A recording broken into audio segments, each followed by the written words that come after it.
Good morning, guys. It's Danielle. I'm going to be doing an overview of my interview I conducted over biosensors. I apologize in advance. I have a head cold, so it sounds like I'm a little bit sick. I'm on recovery.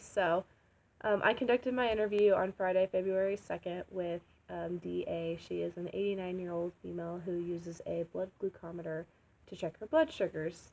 I asked her how long she'd been using her glucometer, and she said that about 15 years ago she was diagnosed with borderline type 2 diabetes. She said she'd been using a glucometer for around 11 or 12 of those years. At first, she wasn't quite bad enough. She said that she needed to check her blood sugars every day, but in a couple of years, they said that they really wanted her to manage her sugars a little bit better. I asked her how often she checks her blood sugars, if it was with every meal or just a morning and at night, and she said that she just checks them of a morning and of an evening. She said that her hemoglobin A1C is not bad enough, that they need her to check them with every meal, but she said she does check them throughout the afternoons on occasion if she's not feeling quite right. I asked her if she had any concerns with using it, if she felt like she was not educated well enough to know how to use her meter, and she said no, that the doctor did a very good job of explaining how to use her blood sugar meter, and she told me, she just pokes her finger and she puts a little drop of blood on the test strip and it lets her know where her blood sugar is. So I asked her, I said, well, do you necessarily enjoy having to poke yourself? And she said, well, I don't like having to poke myself every day, a couple of times a day, but I know that I have to do it. I asked her, I said, so what's your least favorite thing about it?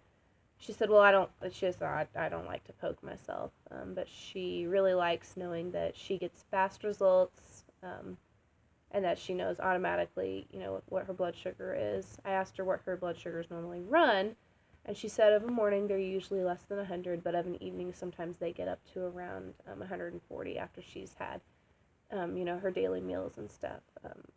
But she said she never had been told she needed insulin or anything like that. She was a pharmacy technician for 40 years, so she's very, very knowledgeable about medications and different disorders. I asked her how being a type 2 diabetic on the border has affected her life, and she said it really hasn't changed much. She said she just, monitors what she eats a little bit better.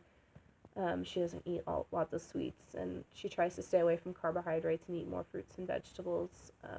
Since she's 89 years old, she said, I don't exercise, I don't go to a gym because I'm 89 years old and I don't feel like I have to. So I told her that, that's understandable, but she really needs to make sure, that she's keeping track of her blood sugars and different things like that.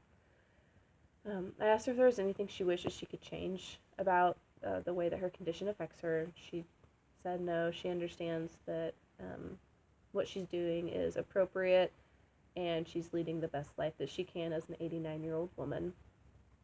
I asked her if checking her sugars gave her more of an understanding about her condition. She said, yeah, it did. She knew beforehand that she was at risk for diabetes just from her family history, but knowing now that she is borderline, that she has to manage her diet better, she said that really helps her understand just how important a good diet is. I asked her if she would ever recommend the Freestyle blood glucometer meter to anyone else, and she said yeah, she would. She said the only thing that she doesn't like is that Walmart does not send her Lancets and test strips through the mail.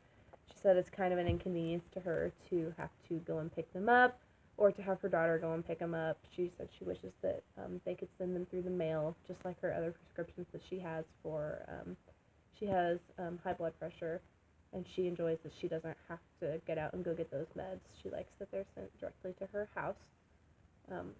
I asked her if there was anything that she would change about the meter, and she said the only thing she wishes is that she could have like a wristwatch or a piece of jewelry or something that she could wear all the time that would tell her what her blood sugar is. I told her that there are devices kind of like that that you have to poke and leave on. She said, no, I don't want to have to poke myself. She said, I want something that I can just put on and be able to look and say, oh, look, my blood sugar is this or that. So she wishes that the company would make a product that would allow her to be able to see her blood sugar readings throughout the day without having to poke herself and test her blood sugar a couple of times a day. She would really like to be able to know what it is throughout the day and see her levels as they rise and drop with different meals. So I feel like that I learned a lot from her about how she feels about being a borderline type 2 diabetic, and I definitely am more inspired to do some research about different products that would allow her to see her blood sugars throughout the day without having to poke herself, maybe trying to find, like she said, a wristwatch or some other sort of product that can read her blood sugar without having to potentially open up windows for infection via venipunctures or anything like that. So I hope you guys learned a little bit from my interview. Also, thank you.